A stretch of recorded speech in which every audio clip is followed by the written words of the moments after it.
Welcome back, students. In the second lecture of NCERT of class 6, we discuss about our second chapter, that is ocean and continents. My first thing and most important is Earth's 71% area is covered with water. And sir, what is ocean, sir? आगे हम discuss करेंगे. And next thing is continents. The remaining part of the earth is covered with oceans. And I hope कि आपको ये चीज पता हो गई. और बेसिक चीज है कि हमारे अर्थ के ऊपर हमें कितने कॉन्टिनेंट्स जो है देखने को मिलते हैं. Basically they are 7 continents. अगर मैं आप लोगों से पूछूं कि आप कौन से कॉन्टिनेंट में रहते हैं तो आपके पास इसका आंसर है यस. आप कौन से कॉन्टिनेंट में रहते हैं? एशिया. क्यों हम एशिया की बात क्यों कर रहे हैं? क्योंकि Asia is the largest continent in the world. ठीक है.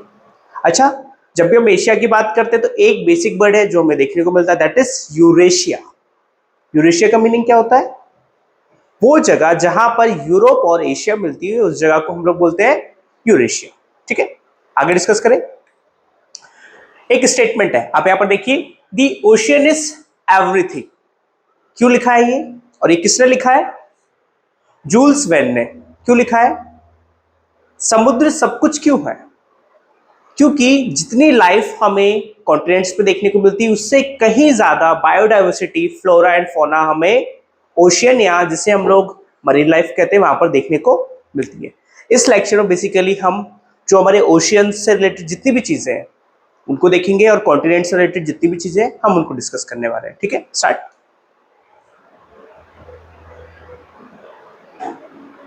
So look at the board.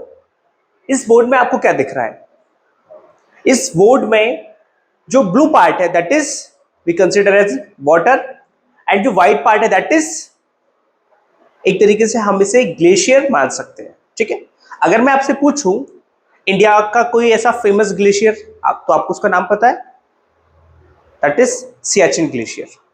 ठीक है, आगे हम डिस्कस करते हैं. एक क्वेश्चन भी आपके लिए, what are the ocean and continents. Ocean and continents क्या होते हैं इसके बारे में भी हम आगे डिस्कस करेंगे. पहले मैंने आपको क्वेश्चन इसलिए बता दिया है कि बाद में जब हम वो चीज पढ़े तो आप उसको इजीली रिकॉल कर सको. आगे बढ़े, चलिए.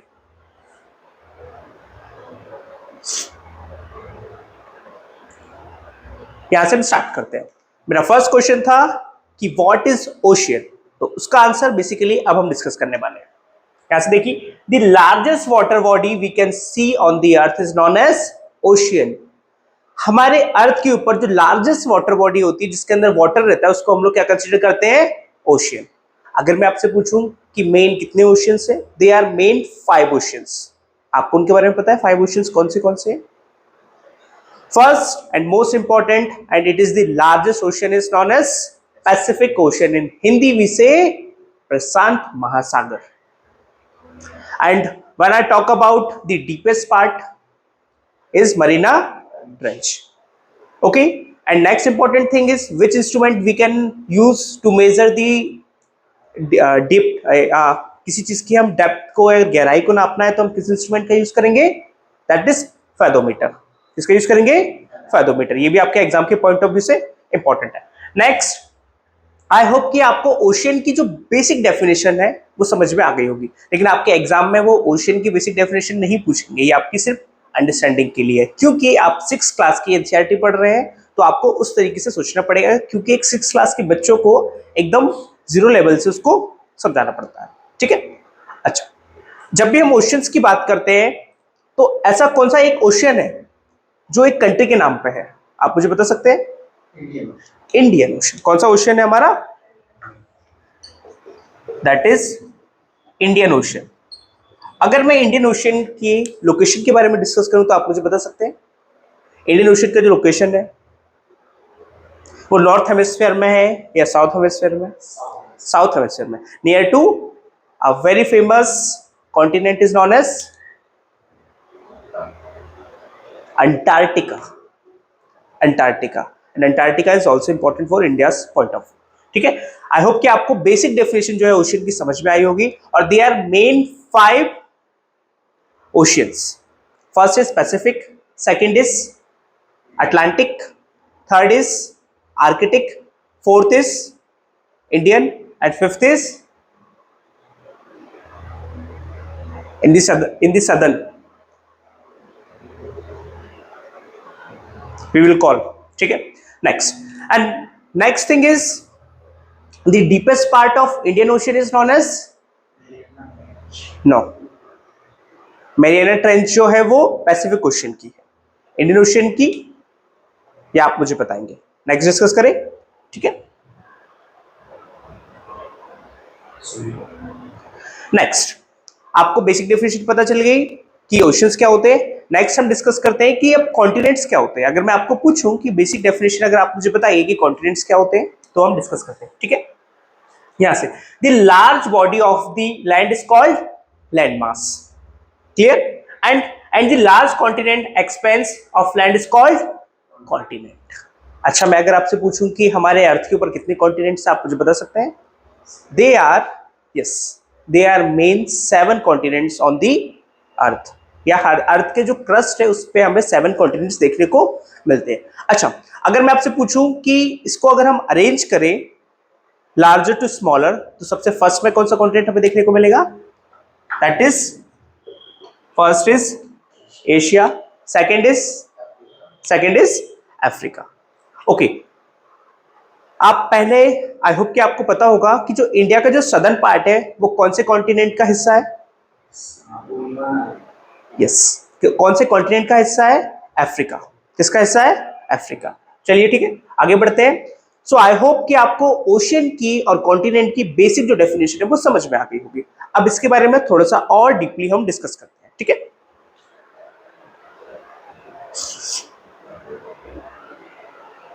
First of all discuss about this thing. ये एम्बलम आप देखिए. इस एम्बलम को देखो आपको क्या नजर आ रहा है, क्या दिख रहा है. और ये एम्बलम आई होप कि आपने बार बार देखा होगा. It is the emblem of Indian navy. और जैसे हम हमारे एशियंट हिस्ट्री में पढ़ते हैं एक फेमस गॉड है जिनकी पूजा पहले भी होती थी और अभी भी होती है. It is lord Varun. So यहाँ पर आप देख सकते हैं हमारे इंडियन नेवी का जो मोटो है दैट इज यहाँ पर बी ऑस्पियस टू अस. अच्छा, अगर मैं आपसे ये डिस्कस करूं, ये पूछूं कि किसे हम फादर ऑफ इंडियन नेवी बोलते हैं तो आपको पता है Chhatrapati Shivaji Maharaj is known as father of Indian navy. ठीक है. ऐसा नहीं है कि उनसे पहले और लोगों ने नहीं किया था, बट उन्हीं को हम कंसीडर करते हुए चलते हैं. ठीक है, आगे बढ़ते हैं.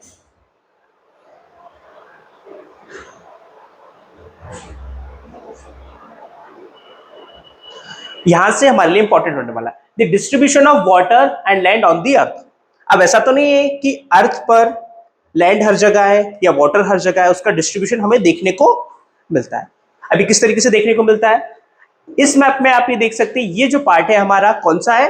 North hemisphere. कौन सा है. North hemisphere. और ये जो पार्ट है हमारा कौन सा है. इट इज साउथ या सदर्न हेमिस्फीयर. ठीक है. ये जो ब्लू पार्ट है दैट इज वाटर बॉडीज और ये जो ब्राउन पार्ट है इट इज कॉन्टिनेंट्स. ठीक है. ये लैंड एरिया हम इसको कंसीडर कर सकते हैं. नेक्स्ट आगे बढ़ते हैं. अब सर क्या हमारे लैंड के ऊपर या हमारे कॉन्टिनेंट के ऊपर या हमारे अर्थ के ऊपर बेसिकली हम देखें तो क्या सिर्फ ओशियंस ही हैं. नहीं, कुछ और छोटी वाटर बॉडीज भी है, उनके बारे में भी हम डिस्कस करते हैं. They are 3 main important. First is sea, bay and gulf. Sea के बारे में आप जानते होंगे और इंडिया के पास एक फेमस सी भी है that is known as Arabian sea. India का जो वेस्टर्न पार्ट है उसके पास हमें जो सी देखने को मिलता है that is Arabian sea. Next is bay. India का जो ईस्टर्न पार्ट है वहां पर हमें एक बे देखने को मिलती है that is bay of Bengal. In Hindi भी से बंगाल की खाड़ी. And third is gulf. Sir ये तो हमें पता है, लेकिन सर इनके बीच में बेसिक डिफरेंस क्या है. बेसिक डिफरेंस ये है ओशियन से जो छोटी वाटर बॉडी होती है उससे हम लोग कंसीडर करते हैं एज अ सी. अब सर ये बे क्या होती है. वो वाटर बॉडी जो थ्री साइड से लैंड से कवर्ड हो